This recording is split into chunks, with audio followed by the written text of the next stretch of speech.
Hi, welcome to Real Magic Review. My name is Steve Faulkner, and this is my interview with Jason Ladanye. Now, I reviewed his book way back, one of the first books I reviewed, and absolutely loved it. So it was a real joy to talk to him. In this interview, we've split up again into two parts. I will say, obviously, I know what it's like. You watch the first part, and it's a while before you get back to the second part. And some people make the mistake of thinking maybe the more the interview goes on, it's not as relevant. The stuff in the second part is just brilliant. So really do try and watch both. If you're someone that wants to better your magic, that wants to be inspired, that wants tips on practice, mentorship, how to approach different routines, character, all that stuff's in it. It's absolute gold. And way better than stuff you can get from many, many DVDs and books. Well, not better, but different, let's say. Straight for he's again another interviewee that's been so honest and transparent and very candid about his experience. So again, I found this really, really inspiring and absolute joy. So thank you so much to Jason for doing this, for giving us this gift, which is insight into somebody that really is at the top of his game. So do comment, do like, do subscribe, do watch the second half and share it if you would. That would be lovely. And do visit cardmagiccourse.com. Again, something I'm incredibly proud of. I know I always say it, but it's a great way to support the channel, but not just to support the channel, to support your own learning experience. So have a look at cardmagiccourse.com and that would be great. Incidentally, if you want me to blog about anything in specific on that, I am going to, specifically on that, I am going to be blogging on the course, on the free blogs on the site there. So give us any questions you want and I'll write about them on the cardmagiccourse.com free blog. So thanks very much. Let's get on with the interview with Jason Ladanye.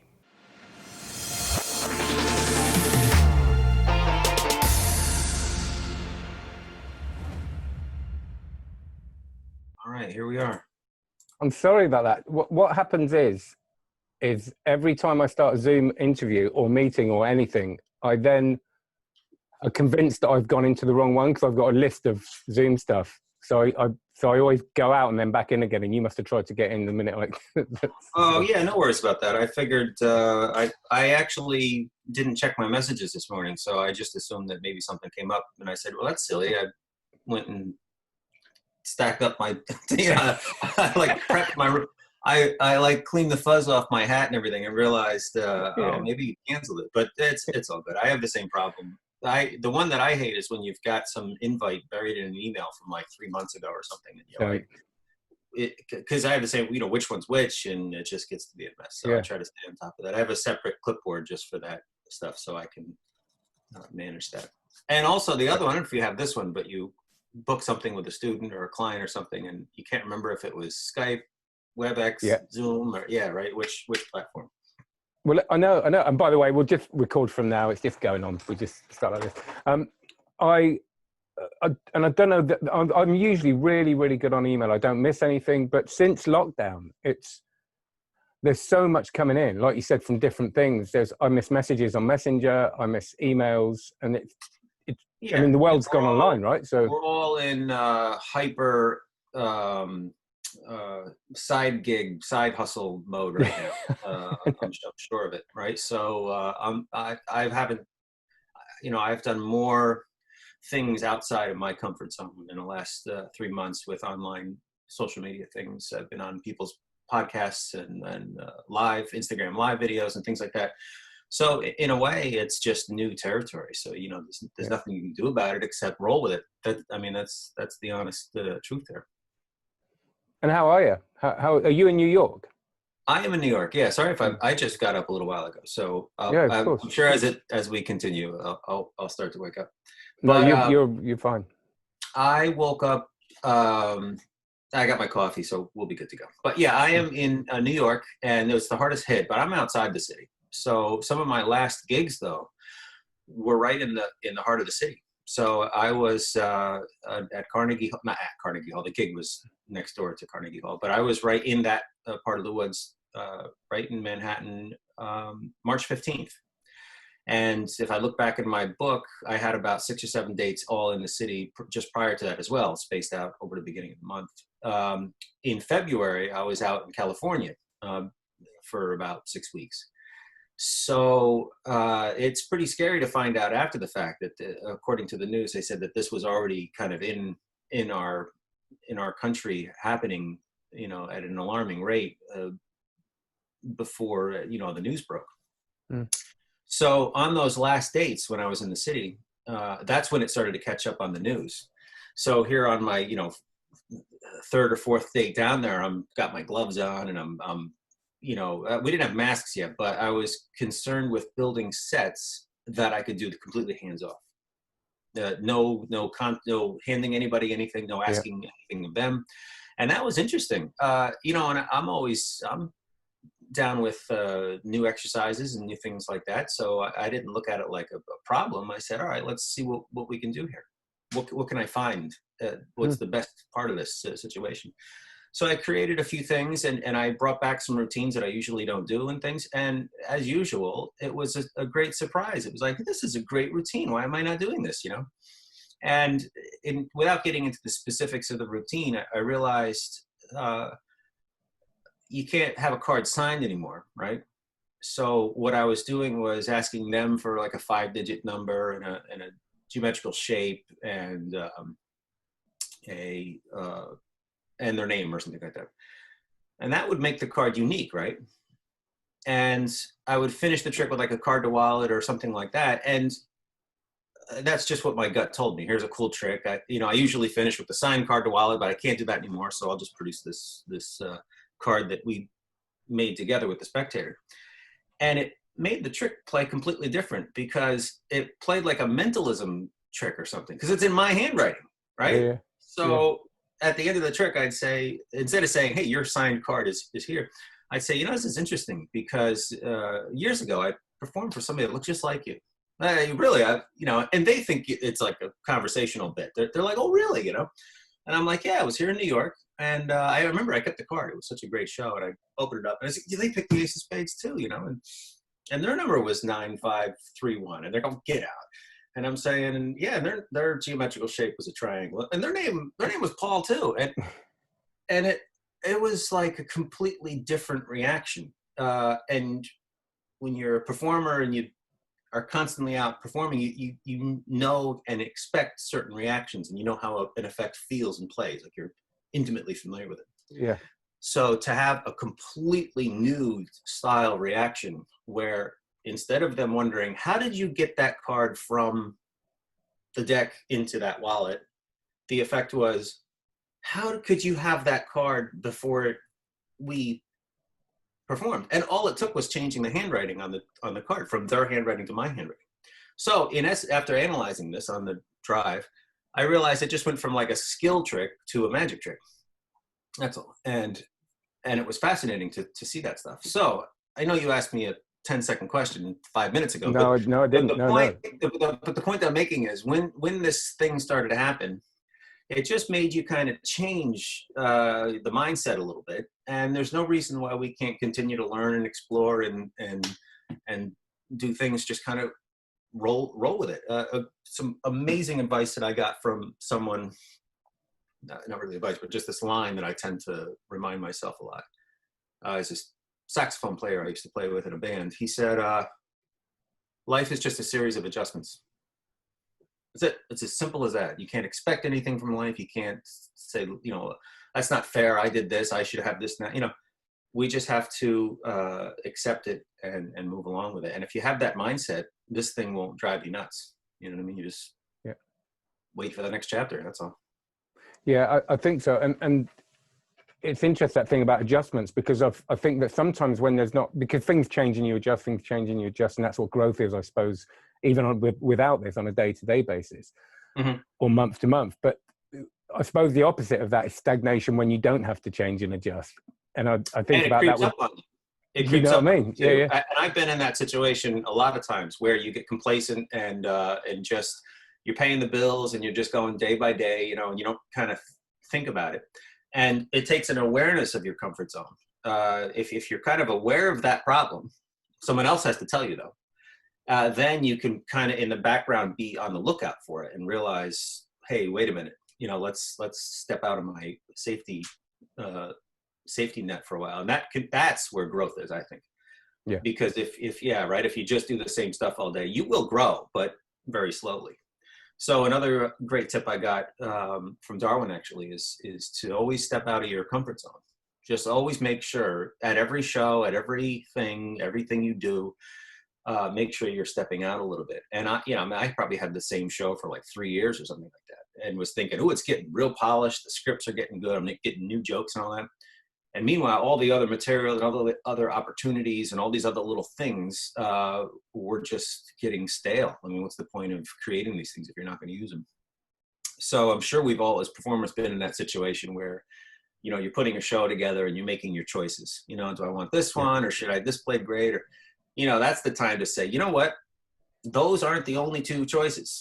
Maybe I should really step outside the box and do that standing material. For me, I remember when I took the leap into doing standing shows. I mean, that was terrifying. Yeah. But I had, right, I felt so naked. I went to the show. It was that by accident too. I went to the show and I said, that table I'm going to need moved up a little bit because I'm going to sit behind it and perform. And the guy said, no, you're going to stand in front of it right here. And it was one of those hotshot New York City event plan. There was no bending this part. You can just you can tell that this was not somebody that you'd say, well, no, I'd prefer to do it my way. It was just, no, you're going to stand there and do it. And I said, well, that's that.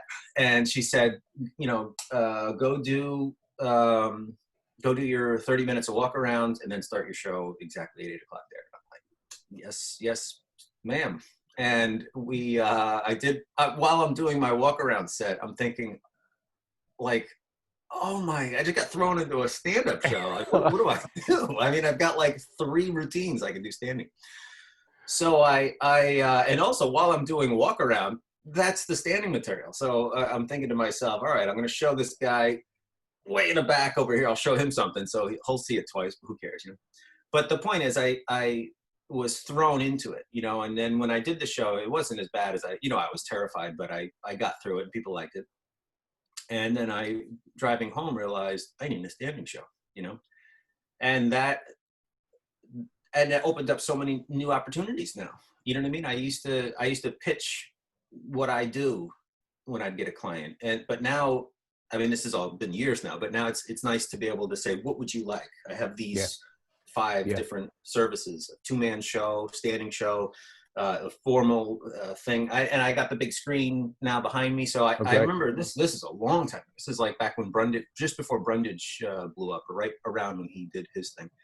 I used to get these gigs for like 800 people or something. And I'd go, oh, that's not me. And I didn't think it was bad. I just remember thinking, oh, that's not me. It's like somebody called me asking to buy a car. I mean, no, I don't sell cars. Sorry. It's not a bad thing. It's just, I don't do that.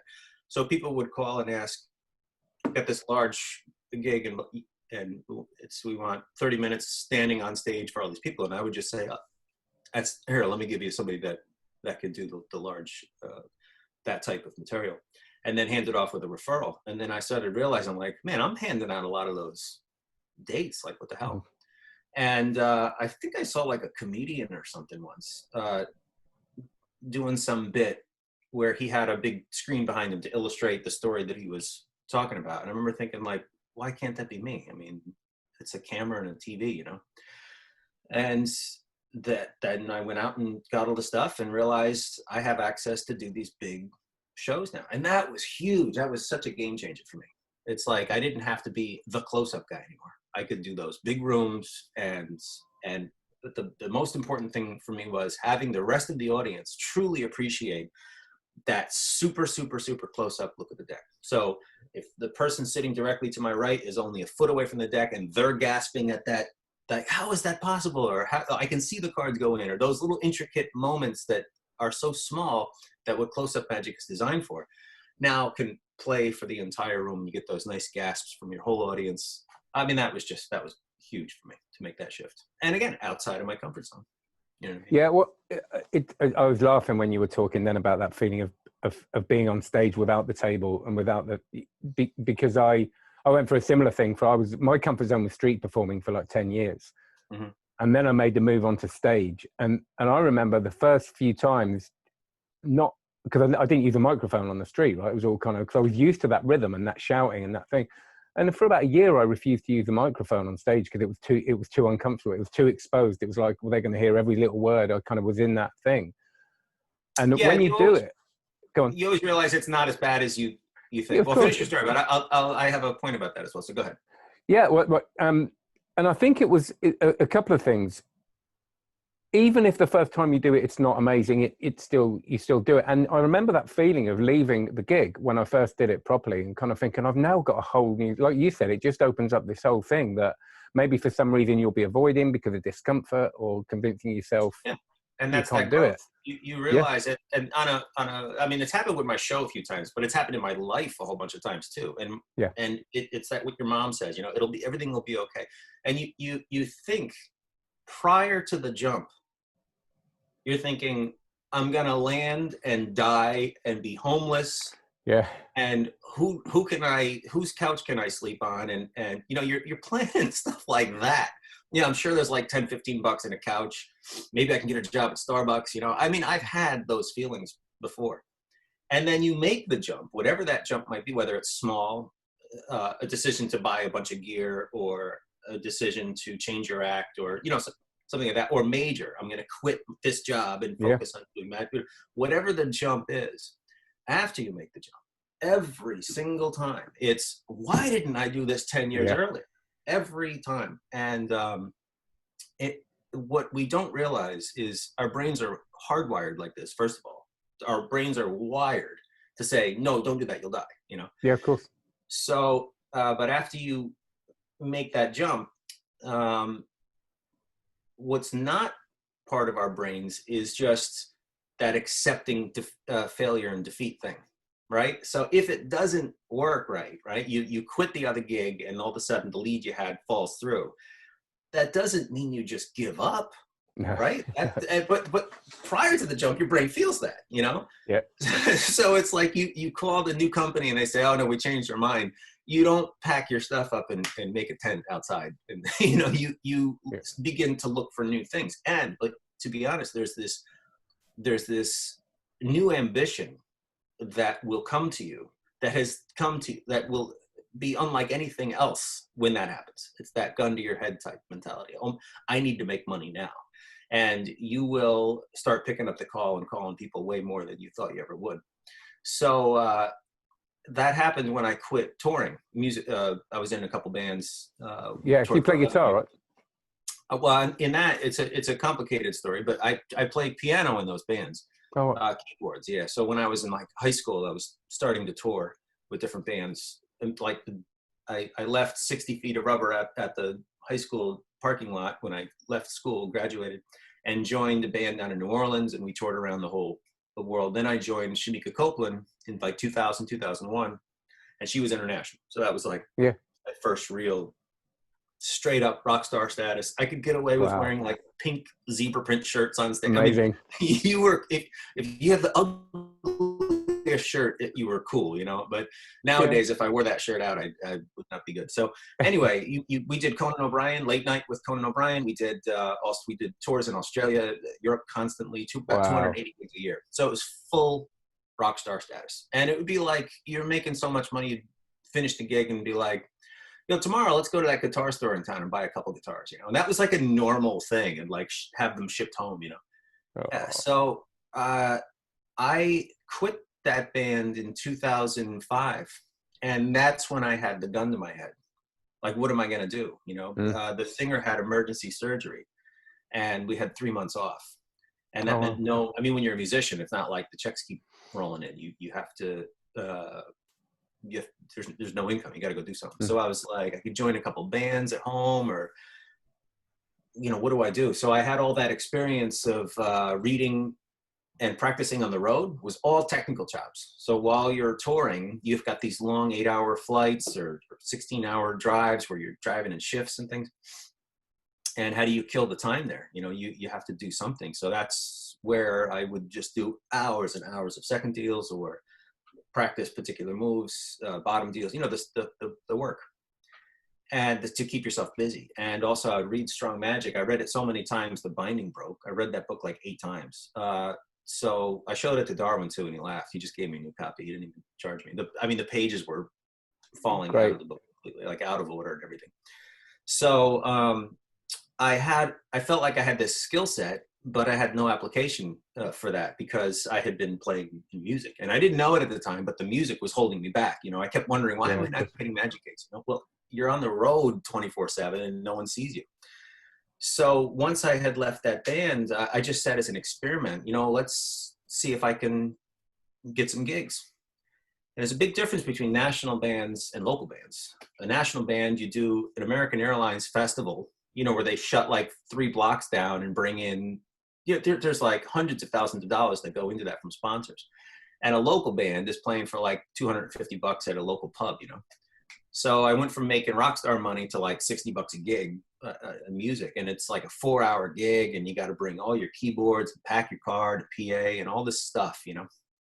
And I realized when I had done a couple card gigs that, well, this is weird. You know, I'm getting paid 3 times. Well, at that time I was making like 1,000 or 1,250 for a corporate gig or something. And all I had to do was bring a deck of cards, and they paid me in a check in advance. Like I'd never seen that before. Like the gig's next week, and I open the mail, and I'm like, they paid me already. It's like, Yeah. this is amazing, you know. And then you get to the gig, and then they feed you all the high-end food, because it's usually some sort of gala or banquet or everything. I'm thinking like, this is nothing like music, you know. And so I got a taste of that, and within like 3 months or something, I was making just as much money as I was on the road. So when they called to go back out, I said, you know, I'm going to take a break for a second. And I had also been touring for 11 years straight, which meant that, you know, my diet was terrible. I was eating all that road food, just Yeah. living out of your suitcase kind of a thing, going to your hotel and putting in the key, and it doesn't work, you know, and you're like, oh, what the hell? And you go to the desk and you say, I'm in 223, my key doesn't work. And they go, no, you're in 614. And I go, oh, 223 was last night, you know. That stuff would happen all the time. So when I came off the road, all of a sudden I had this big apartment with cats and a girlfriend, and, you know, you wake up and there's breakfast cooked on the table, and she goes to work and I watch TV all day. You know, I'm thinking like, this is great. You know? Yeah.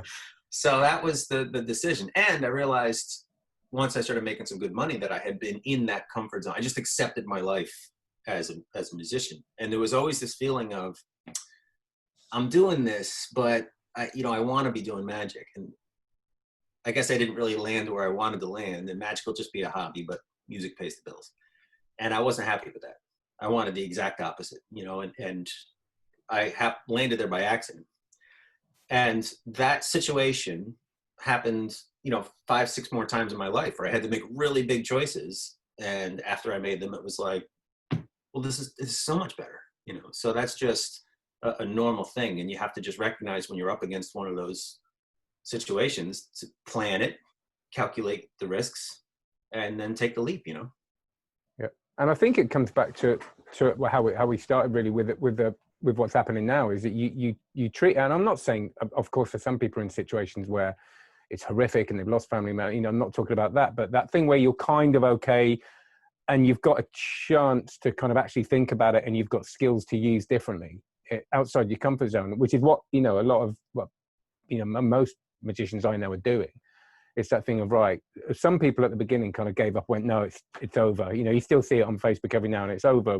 Live gigs are never going to happen again, etc. Oh, that's ridiculous. That is yeah, just the ridiculous thing. absolutely. Everything will be fine. I mean, that's the news melting your brain and things like that. And there's such a weird time we're in right now too, because it's like, I'm trying to stay informed, but I don't want to have the news scare me to death, you know. So there's these, like, we're just kind of stuck in the middle trying to figure out what should we do. But that's in the current moment. But we do know that down the road it'll just be, whether there's some delay where we're performing in masks or whatever the limited seating kind of stuff is. But eventually, I'm sure all this will roll around, regardless of how long that takes. We'll be back. So there's no reason to completely change your business, you know, throw away all your material and make a permanent in-the-house studio that you can do all your shows from. That's silly. I would just kind of roll with it, you know, test the waters a little bit. And what happened with me is I wasn't, I'm not necessarily actively going after the work. I'm kind of letting it come to me and sorting out, right, what these people want, and then do it. So fortunately, I just came off the road in February, so I had a good amount of money in my pocket. You know, that feeling of I Yep. just completed something and I'm good to go there. And um, believe it or not, the first lead that came in was a trade show or like a conference, like a 3-day conference. They usually do it live. It's like 5,000 people over the course of 2 or 3 days out of DC or something like that. And they just said, we want 1 hour of magic. It's for like 1,000 people. And at first I was like, what am I going to do with 1,000 people? And we made sure, I said, I need like some sort of moderator or something. And they were like, well, of course, you know, so of course they've got it all figured out. So basically I'm just performing for all these people and I only have to talk to my one person and they help me out. So I can turn to that person and say, hey, Bob, pick a random person on the screen and have them name a card, you know? So that was, and again, too, all the fear prior to that was like, how am I going to manage a Zoom call with 1,000 people? Well, they don't put you in charge of the call, you know? So you realize, you know what I mean? Okay, is everybody here? Bob, Frank, you know, so, but your fear prior to it is like, you know, I don't want to be riding the camera, working the camera angles and everything while I'm trying to perform here. So that was not as bad as I thought it was. The adjustments are there's no applause anymore. That's gone. The interaction obviously That's weird, isn't it? It's a one-way street. It feels like recording a video for a download or something. Yeah. And you just do it and move on. But there is some useful advice here, and this comes from rehearsing and performing a lot. You know, if I can just put myself on stage and rehearse and perform as if there's real people there. So when you finish, you present and act as if you've gotten that applause, and you don't call any attention to it. You just proudly do your climax beats, and it's as if you were just on stage. And if you've done that enough times, you're familiar with that. I'm in character. I have my strong stage presence, and I present like that, and just move on. You know, that's all, and you keep doing the show. But if you're in this online format and you start calling attention to that stuff and recognizing it, the audience can pick up on that, you know, and it changes the show. It really ruins it. And it's that thing, isn't it? Sorry. Well, as I was going to say, you can see, I had to figure that out I just through thinking and thought about everything and realized that that's something I'm going to have to do. But I realized it when I was watching the late night guys, Bill Maher, people that have big, you know, million people audiences and such that are usually on stage doing monologues. Well, now they're doing them from their home. But I realized that even in watching him, he's still looking left and right and talking to people and laughing at his own jokes. And the timing is the exact same as if he was on stage. But I know that there's no one in his house. It's just playing to a camera. But as we watch that feels normal and regular to us. So the performer's just hiding all that, you know, and keeping that to themselves.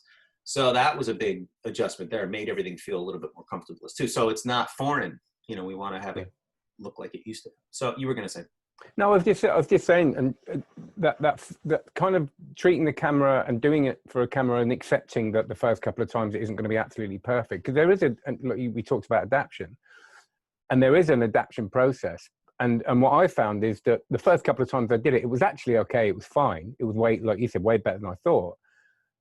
But I did that thing of, you know, if you're not careful, you can fall into that trap of, oh, this is weird, isn't it? And making a joke about how weird it is, and then making another joke, and it just kills it. It's like a guy on a date that goes like, "Are you okay? Are you nervous?" Because I'm a little bit nervous. But anyway, finish the story. You know, it's like, am I talking too loud? You know, like, man, tone it down. You're gonna ruin the whole thing. Yeah. So that constant out loud assessment, that is for your internal monologue. That's for you, and you need to present. But that saying, you don't know what you don't know. You know. If you're already a performer and you already rehearse properly, you know, rehearsal, I think a lot of magicians miss out on real rehearsal. That's like in the moment. You're really on stage with real people. It took me years to figure out how to talk to myself in my own apartment, you know, in character with the up voice, the hyped up voice. Mary, I'm going to ask you a question. If you can reach into the deck, take out any card you want. And this is important. You know, like there's a real human being there, you know, and you have to feel that. If you put yourself in that environment quite a bit, making the adjustment to camera shouldn't be that difficult because you're just rehearsing. But if you never rehearse and you just practice, right, and you feel like you go out and you feed off the live people and riff like that, well, then you're going to have a big problem adjusting to camera because there's no people there to riff off of. See what I mean? So that's why I think that the people that have been performing have a huge upper hand here, and people that just kind of gig on the side and now have to make this transition, they're the ones that I think are going to kind of struggle with the interaction part of it. Yeah, and I think they can still get there, and I think that's why talking about it's so important, because, you know, we were talking about that mindset of when there's a problem, you adapt and you don't give up and you don't kind of see it as the end. But I think that comes from somewhere. I think that whether that's from upbringing or a TV show you watched when you were growing up at a certain age, when your brain was just a sponge, or you saw a talk or something.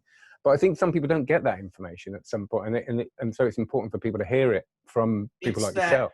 Yeah, it's that cycle. You know, Renee Levon talks about, a lot of people talk about it, that cycle of you don't know what you don't know. So you're just going in there blind, and you're just completely ignorant to so many things, and you don't really know what's going on. And you get all that confidence, you know what I mean? You know, you read a pamphlet on fly fishing, and then you're out there fly fishing, talking to the guy who's been doing it for 30 years, giving him tips, you know, that. So, and then you don't know that you know, and then you know that you know, there's those cycles.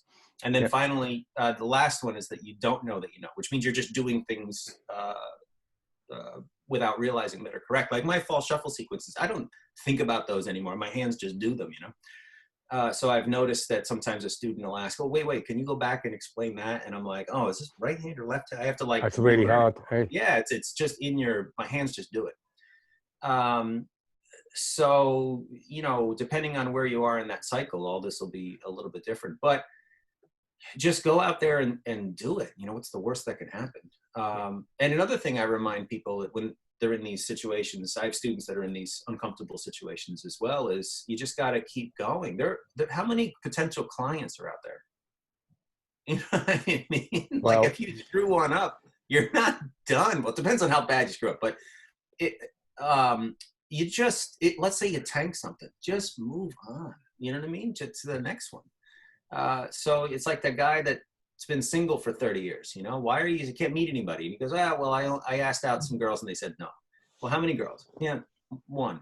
You know, and it's like that fear of rejection thing just shuts them down, you know, and you can't have that mindset. And that's another thing. If you can recognize that up front and say, this is a potential cycle and a problem that people fall into, now you're aware that, oh, well, I'm in that problem. I'm afraid of people saying no or whatever, and I'm going to not do that and now move on. And it only takes a few times for you to cold call a client to get the gig and go, I wanted that gig all my life. And all it took was a phone call.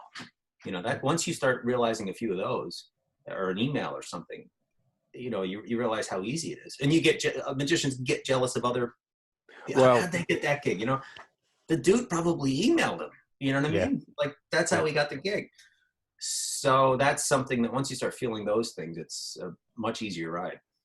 Yeah, I think that there's a weird, something I've never really understood. I mean, I remember reading, you know, quite a few years ago in I think it's 7 Habits of Highly Effective People, about abundance mentality, about understand that the world is a big place. You know, you haven't got this caginess that happens, I think, sometimes with magicians. It's like, we expose ourselves to this many people. Our daily routines.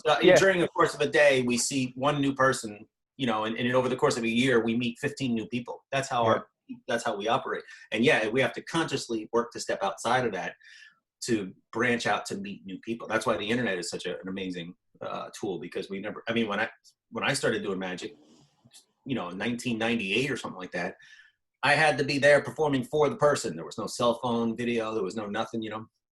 I sound like an old guy now.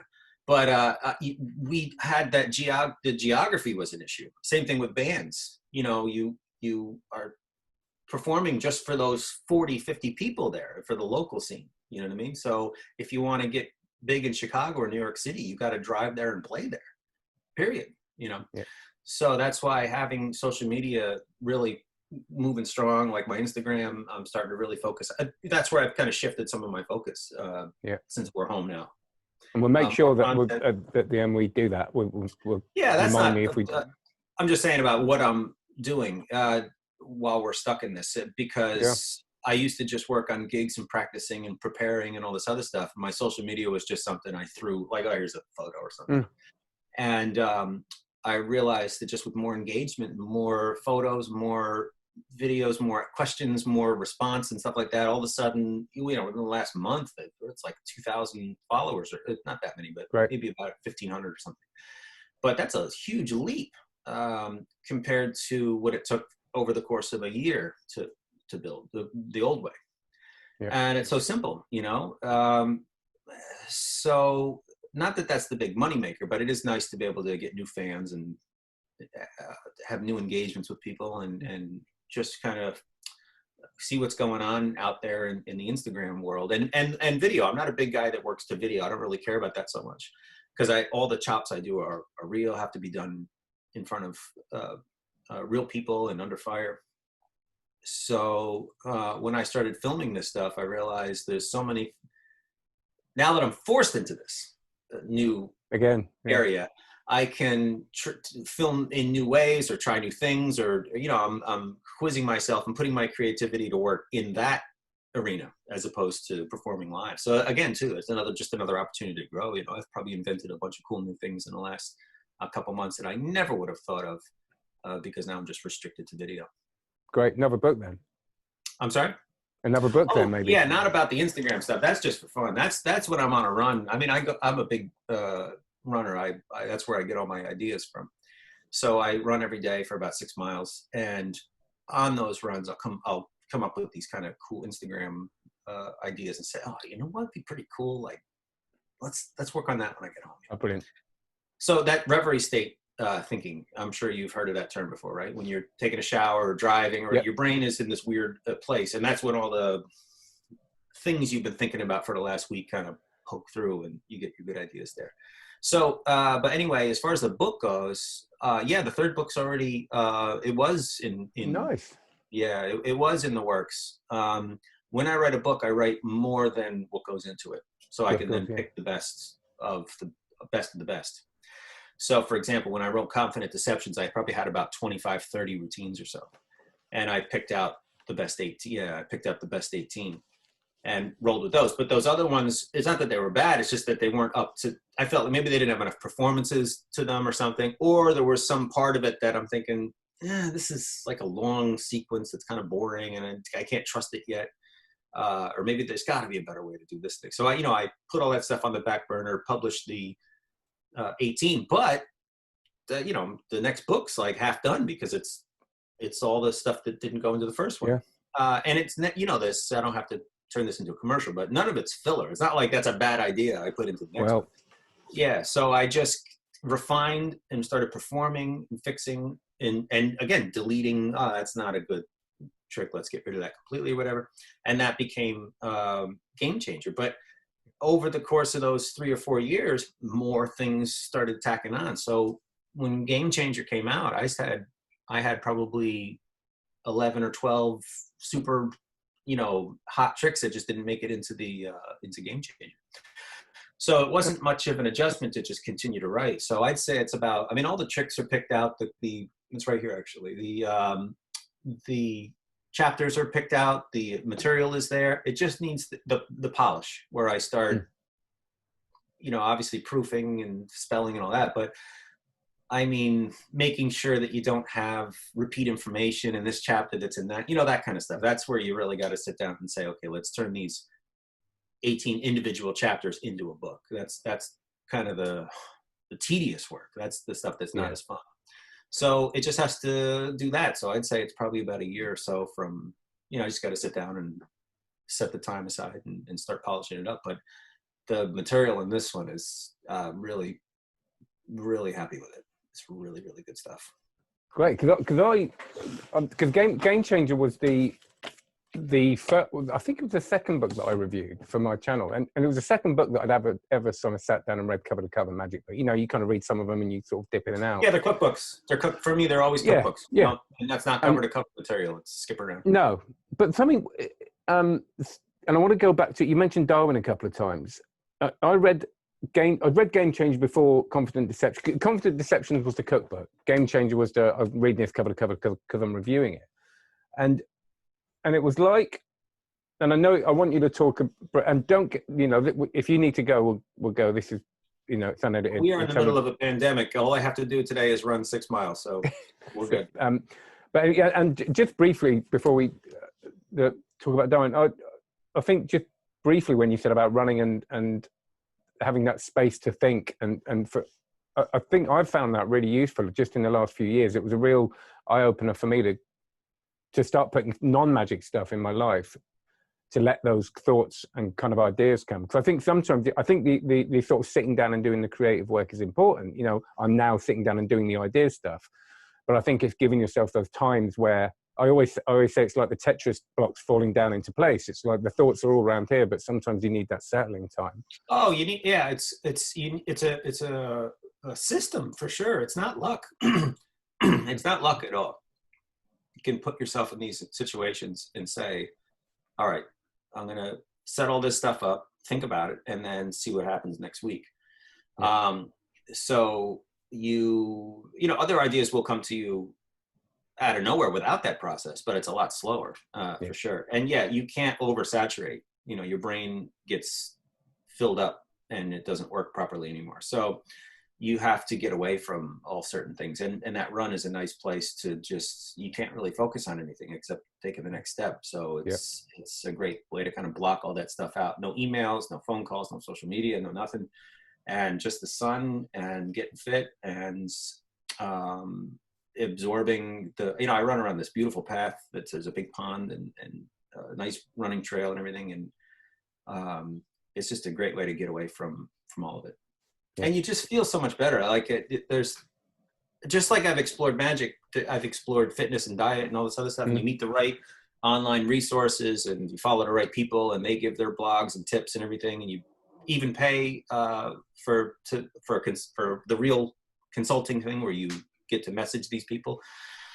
And they give you these tips and they, if you try to figure it out all yourself, you're maybe taking 2 positive tips, but you shouldn't be doing those. It's either this or that. You can't do the 2 things because they cancel each other out, and so when you have everybody kind of organize it out, it just makes so much sense and it's so easy. And you see these people that are struggling with their weight and all that. And it's just like, it's not that hard. You just have to get into this routine and do these certain things and it'll all make sense. So when you eat right and you work out and you have that kind of lifestyle, when you sit down to be creative or write, your brain is just on fire with these, you're focused and you can do these marathon sessions and it all feels good. Yeah. And when you're on the opposite end of it and you're eating terrible food and sleeping all day and not being active, and when you're not motivated to do anything. And when you force yourself to do it, now you're putting yourself in this environment where you hate, oh God, I hate this thing. And you don't think that product's going to come out any good? Of course not. You're taking shortcuts and you're not thinking through it. So it becomes this negative thing. So that's why I've learned, for me anyway, that really where it's a big part of the process is keep your mental health and your physical health all kind of working together. And when it comes time to practice and read and write and create and all that stuff, you're in a much better situation to come up with good stuff. Yeah, it's so important. And yeah, I gotta look good in those suits. I know. Well, do you know what? I've got to get because I'm really. Six-pack jokes aren't jokes, man. But that's the funny thing. Again, we'll get onto that because I've talked to you very briefly about this before at a session. I think that idea of people thinking it's kind of insult humor and but it's about the character. Your character is one of a kind of cocky, self-assured. Your opening line is, what is it like? I know it's a lot to take in. It's all that. Yeah, ladies, stuff. Everybody, just calm down. I get it. I understand. It's funny, man. It's genuinely funny. Well, let me tell you why it works. Because the audience can recognize this is blown out of control. This is not a genuine human being. Yeah. This is a character that he is blowing everything out of proportion. But the funny thing is, which I don't tell them, is I do drive a nice car. I have done all this. So the character traits I'm not reaching too far for the traits. No, I recognize the trait and then I blow it out of proportion. Yeah. You know what I mean?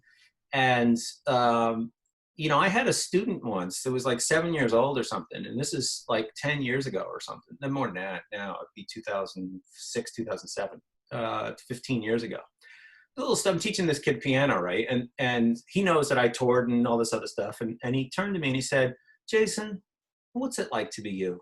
You know, and I remember thinking, like this kid thinks I'm like a major Justin Bieber or something like that, you know, and he just was, you know, starstruck or something. His school projects were like a clay guitar with my name in it, you know. Yeah, nice. Oh. And this kid thought I was like Robert Downey Jr. or something like that, you know. So and that made it into my show. That's now a regular part of my act, is that line, you know. When people come up to me after a show and they say, you know, what's it like to be you? What's it like to be right all the time? And what's the point of trying to be humble when you're so good at everything, you know? Like, I know. You know, and all those crazy lines. Well, over my life, there's been little opportunities where someone came close to that question or something, or so I can expand upon it. So the point that I'm getting at here is your blown out of proportion character still needs to be it has to come from somewhere genuine. That way you'll understand the lines. So I do have an ego, but it's not what you see on stage, but I can see my own work and recognize it and say, that's good stuff. So let's roll with this character here. And if you watch my Confident Deceptions DVD set, I'm nowhere near that. That's just me doing card tricks. You know, ma'am, pick a card. Okay, I'll put it back. And was your card a jack? Oh, no, here's the aces. You know, there's no, I mean, it's just a hint of that ego that shows up in a joke or two over the course of an entire DVD set. That was 10 years ago.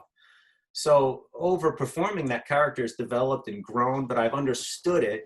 And that way it's easier to grow and build on. And I learned this from Mike Vincent about having the genuine character traits in there. If you're just a bland blank canvas and you say, okay, I'm going to create this type of character. Well, it's very difficult to do because that's not you. You're trying to create this completely imaginary thing. Well, where do you pull the jokes from? Where do you create, you know? So you have to do a lot of research for that. It's like an actor getting a scene that he hardly ever does, right? So that's why when you see like a comedian actor trying to play a hardened cop, and you say, that's weird. You know, remember when Jim Carrey went from Dumb and Dumber and those types of movies to like The Majestic, and he tried to play it, and it was all kind of weird, you know? But it did work. Weirdly enough, it did work when he did like the Truman Show, because he was still kind of him, but he was kind of. It took time for him to find the thing, because we still had some of the real him in there. It did, yeah. You know, but it was in a different setting, and he nailed it. Yeah. But it's like the method acting thing, right? If I'm going to play an insane guy, I should go spend, you know, a month in a box in solitary, so I know what that feels like, so that when it comes time to play the role, I can pull on my own experiences and then blow them out of proportion to for drama's sake, to make it play for an audience. So this character stuff, I had to make sure that I was just pulling from the real me, but really blowing it out of proportion. And that's where the humor comes in. So back to the line about people think you're cocky or whatever, insult stuff. It's not hitting the audience in that harsh way, because first of all, they recognize it's a character, and second of all, they like you. Once they like you, they're on your side, and they see the jokes for what they are.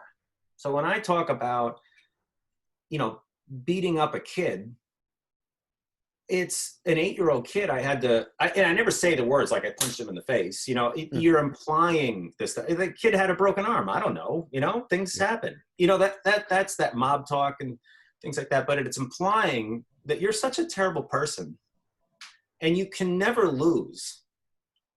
And you're such an awful person. You broke an 8-year-old kid's arm, and you have to play it like, well, yeah.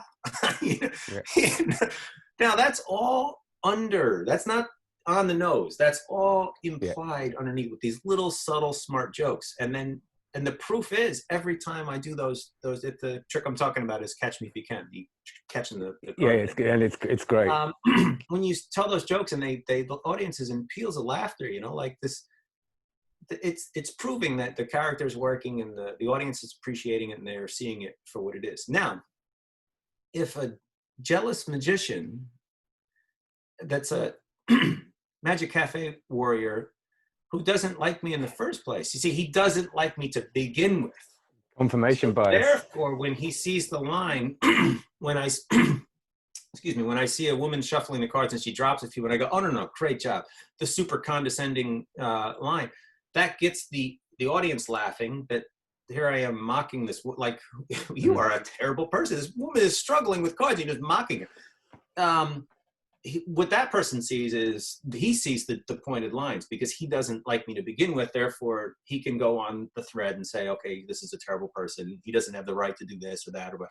It's just a different character. He's not seeing the blown out of proportion thing. He thinks that's the real me that is delivering these lines. Like the latest one from the show is, you know, after I deliver some line, pointed line or something, I would say, Bill, can you believe that people think that I'm condescending and I've got an ego? You know, the condescending means to talk down to people. You know, like the poor guy doesn't even know what that. You know, and you deliver it in that little harsh, like, you idiot, that kind of tone. He laughs, the audience laughs. You know, but again, keyboard warrior says, this guy, you know, how does he get work? You know, and he writes a 6-page essay on how horrendous this person is. Do you want to get some water? I've got some right here. I got some. Cool. I just because I know I started without giving you much warning. I need to stop talking long enough to no, you don't. No. No. So anyway, that's it. It all comes down to having a well-defined character that you truly understand. Most of my Skype students that I'm working on this character stuff with, they're still trying to find out who they are, you know, and that comes from performing and what resonates with your audience and what resonates with you, and to trial and error stuff. I tried this joke and it didn't work, or I tried this magic thing and that didn't work, you know, but this thing I'm doing is working well, and the jokes are playing and people are understanding what I am. Get them on that path, you know. And that's like the hardest thing to do is find out who you really are. But once you do, your job becomes so much easier, picking material and what to perform, what jokes to do, what jokes not to do. You know, somebody could come to me and say, I've got a great floating deck trick for you. You know, it's like completely impossible. That doesn't mean anything to me. Why am I making a deck float? I'm not a supernatural magic guy. You know what I mean? I'm a con artist that is an expert card cheating James Bond type creature that is there. I am here for the next hour to soothe my own ego, you know? Which is great. I am here for me, folks. You know, and I'm. But you've got a paragraph of what your character is. You know, you know what it is. It's like, this is what I am, and that, and that takes a long. I mean, it sounded like you kind of knew that early on. It takes a long. It took me. I mean, I spent hours and years learning some routines, and then I just went, "That's just not me." You know, I got the. Well, I could recognize it. Sometimes I would do a trick, and I got no reactions, and I used to think it was technical. I used to think I must have flashed, or I must have done whatever. And I didn't realize it at the time, but as a 12-year-old, you know, I'm doing Out of This World or something, and I'm selling to them that I am some ESP guy. You know, I can sense the colors and I can influence whatever. You know, I didn't know any of that stuff. I was just doing the trick because that's how it said the trick goes. You know, and then my next trick is, you know, when I was a Mississippi riverboat gambler, you know, I used to play the game of whist, and I'm like 12 years old, and people are like, what is whist? You know, and I'm talking about, you know, my one-legged friend, you know, blind Ron used to hand me the aces under the, you know, and they're thinking, this kid was not alive in 1915. No. So what is he talking about? But I read the instructions to the trick, and that's what it said to do, you know. So I had no concept of, and that problem happened older in life too. I just didn't see it as clear. But I used to think, oh, that trick didn't work. I must have flashed, or people must have seen the palm, or something wasn't right about that trick. But it took a decade to figure out that I'm not a magician.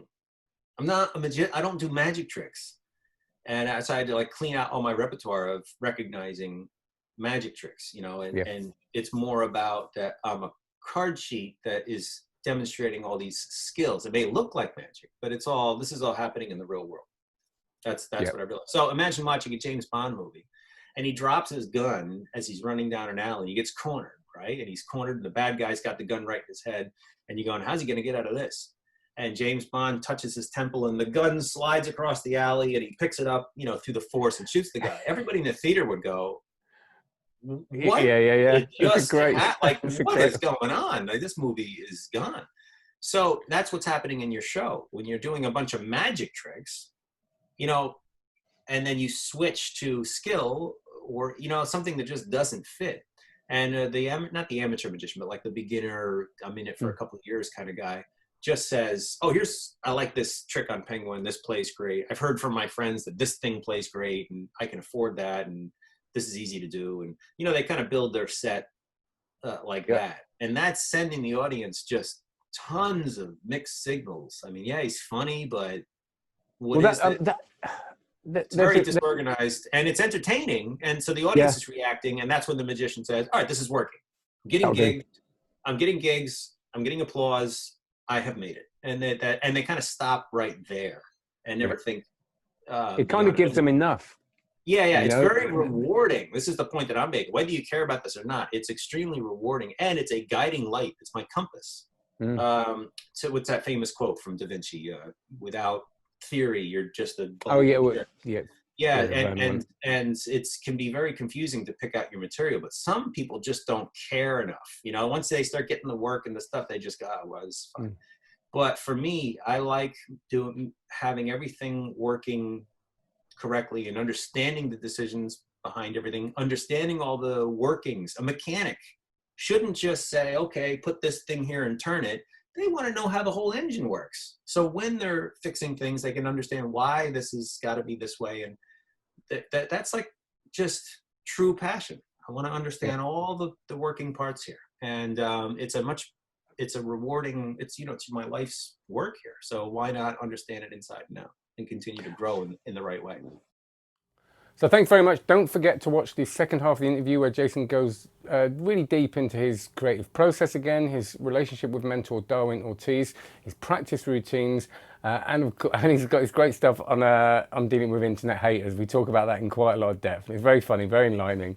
And if you're doing stuff, publicly online, you're going to get it. So some gold again on how to deal with that, because it's something that's affected me a lot and it can really derail you.